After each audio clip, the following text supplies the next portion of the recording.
mwana na cyane cyane yaduhaye kwaruka Burundi ubona iyo baja kandi bakunda igihugu cy'u Burundi kandi n'ibyo baja kwiga baza bakabishira mu ngiro. Intumbero ya runo rugendo kuza gutera intege kwaruka nuko biri mu bikorwa bya misi yose byishira hamwe n'umutambukanyi w'umukuru w'igihugu mu Burundi ije duterambere no mu bikorwa bya misi yose bya Fondation Bonne Action kugira neza byo gushigikira urwaruka mu kwiteza imbere.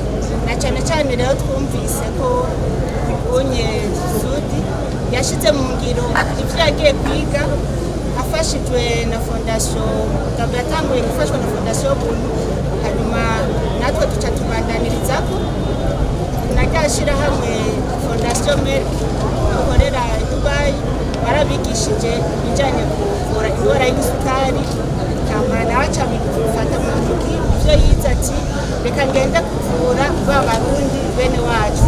Hanumva rero mu urwaruka gushira imbere amagara meza y'abene gihugu gaca bikura n'imigambi ya Fondation Mugiraneza Shanto Ndongoye. Murazi yuko Fondation Mugiraneza icambere na mbere ishira imbere amagara y'abantu kubera amagara atameze neza ajyaterambere dukeneye mu gihugu ryaterambere mu rwaruka ntajyo twoshika ko amagara y'abantu ahungabanye. Amaro no musi rero n'akanyamuneza kuri twese abarundi abanyabuyenzi twese turanezerewe, abanyabuyenzi n'abavyeyi banje nabo tuvukana bose baranezerewe, duhuye twese twumva ko tugize umuryango umwe. No musi rero twaje ibitanda mwashaka byaje kera ngaha twaje kuraba ko vyashitse abo twatumye ko bashikanye mu majambo make ama twongere tumushikirize icese kuko natwe twabihawe n'abagira neza ntibabiduha ngo duce tubidandaza canke tugire gute bica bikora igikorwa cy'urukundo kandi ntitwabitanze ngo nuko tufise umusesekara ni wa mutima w'urukundo gusabikanya kugira ngo ivuriro umugira neza dufise dusanzwe turongoye rirose ibikoresho rice rihezagira n'andi mavuriro ashira imbere neza y'amagara y'abenegihugu.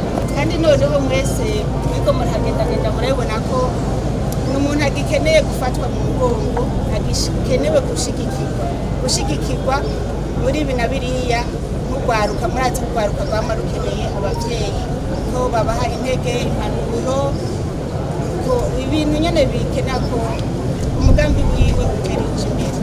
Rero nk'umutambukanyi w'umukuru w'igihugu asanzwe arongoye urwego rw'umutambukanyi w'umukuru w'igihugu twagendanye n'abakora muri urwo rwego, hariho n'abahanuzi by'umukuru w'igihugu naho ntabona hafi, hariho n'abatwara payeje.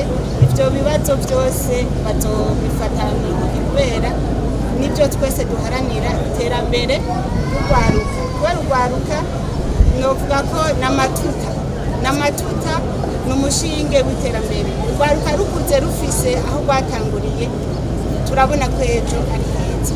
Ese rero urwaruka rw'Uburundi bose ivyo bagiye kwiga mu mahanga boza barabizana bikoreshereza ngaha mu gihugu cacu c'Uburundi. Twese tukabona ko abavyeyi barungitse abaza kurahura ubumenyi. Kanatsinda bavuga ngo akanyoni katagurutse ntikamenya iyo bweze. Ubu yarabonye iyo bweze arabuzana ngaha mu Burundi. Baje muti hariho akaganuka twagatanze muri ya ntumbero yo gushigikirana. Murazi ko twakora mu munsi mukuru w'amakomine n'umunsi wahariwe gushigikirana mu kibano. Rero naje gushigikira mu kibano aha mu Buyenzi narahabaye, naje gushigikira abo twabanye ikibano.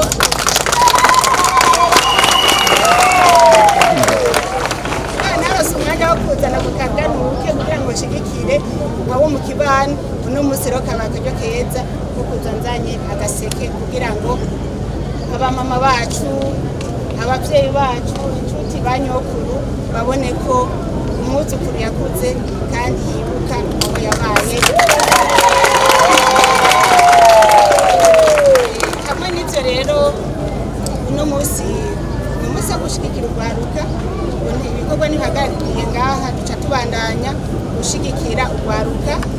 Umwe mu rwaruka rwabonye ko rutegerezwa kwiteza imbere, na cyane cyane rutari kurasaba abavyeyi, aca arashinga ibutike yo kudandaza. Nawe numuza kuratira amaso mukadushigikira kugira ngo murabe urwaruka nago rushaka kwiteza imbere rutari kurasaba abavyeyi. Murakoze rero urwaruka komere, abavyeyi komere. Yewe nderaga